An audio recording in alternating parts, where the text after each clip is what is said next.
Selebgram Oklin Via memenuhi panggilan penyidik Polres Metro Jakarta Pusat untuk mengklarifikasi terkait konten kontroversial jilat es krim. Hingga kini Oklin masih berstatus sebagai saksi terlapor atas konten tersebut. Mungkin sedikit aja bang. Iya sedikit aja bang. Oklin Via, selebgram yang dilaporkan pengurus besar Serikat Mahasiswa Muslimin Indonesia pada 14 Agustus lalu datang memenuhi panggilan penyidik Polres Metro Jakarta Pusat Kamis siang. Oklin yang ditemani kuasa hukumnya datang untuk memberikan klarifikasi terkait konten jilat es krim yang dianggap mengandung unsur asusila dan tidak senonoh.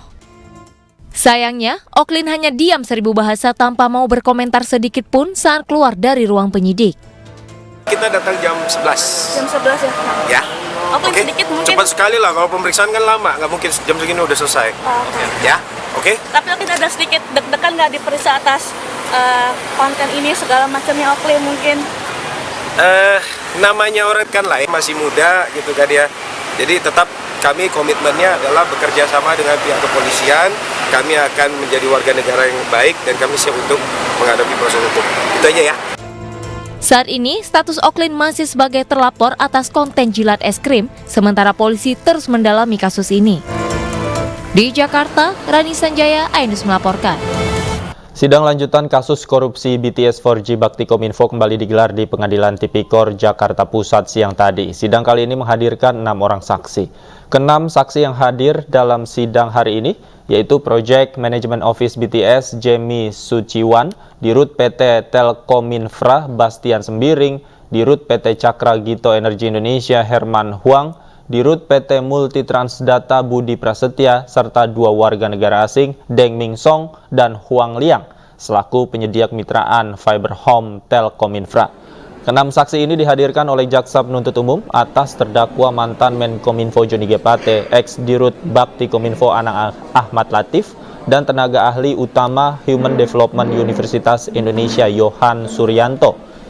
Para terdakwa diduga telah merugikan keuangan negara sebesar 8 triliun rupiah dalam proyek penyediaan menara BTS 4G yang tersebar di sejumlah lokasi di Indonesia.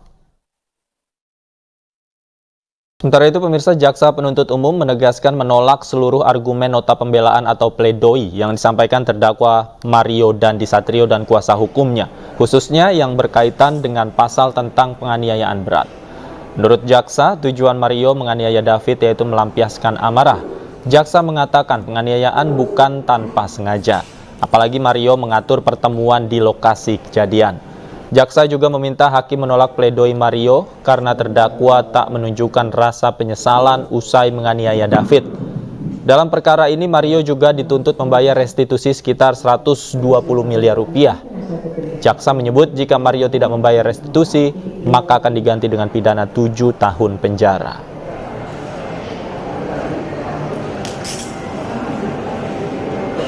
Pemirsa, Bareskrim Polri memperpanjang masa penahanan tersangka kasus penodaan agama Panji Gumilang. Masa penahanan Panji diperpanjang 40 hari.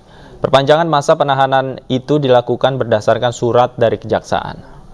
Perpanjangan penahanan selama 40 hari ke depan, sejak tanggal 22 Agustus sampai dengan 30 September. Kemudian untuk kasus perkembangan terkait Al Zaitun Saudara PG, untuk kasus TPPU-nya, penyidik Direktorat Tindak Pidana Eksus Bareskrim Polri telah memeriksa terhadap 3 orang sebagai bendahara dari Madrasah Al Zaitun, yaitu Saudara SM, Saudara M, dan Saudara NH. Kemudian juga melakukan pemeriksaan terhadap 1 orang sebagai anggota pembina yayasan, yaitu Saudara AH. Pemeriksaan ini telah dilakukan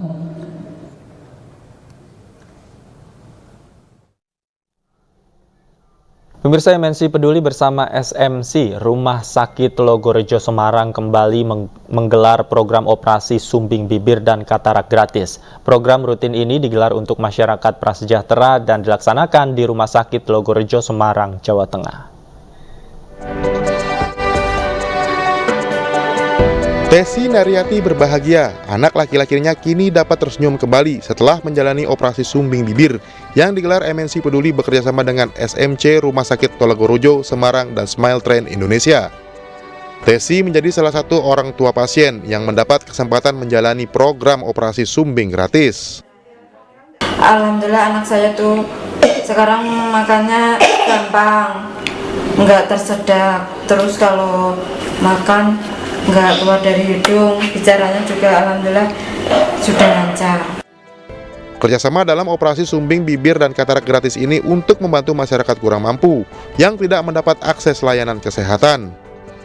Kerjasama antara MNC Peduli dengan Rumah Sakit Logorjo ini tujuannya untuk sosial, untuk membantu masyarakat yang kurang mampu, yang tidak bisa mengakses layanan kesehatan karena keterbatasan biaya. Ya. Semoga ini bermanfaat bagi masyarakat yang tidak mampu dan juga masyarakat yang tidak memiliki BPJS. MNC Peduli dan SMC Rumah Sakit Telogorojo masih membuka kesempatan bagi masyarakat Kota Semarang maupun sekitarnya yang ingin mendaftarkan operasi sumbing dan katarak dengan menghubungi langsung SMC Rumah Sakit Telogorojo Semarang. Dari Semarang, Jawa Tengah, Dimas Yuli, iNews melaporkan. Pemerintah Kabupaten Labuhan Batu Selatan, Sumatera Utara menggelar peringatan Hari Jadi yang ke-15 tahun. Di usia ini, Pemkab Labuhan Batu Selatan akan terus berbenah untuk memajukan dan mensejahterakan kotanya.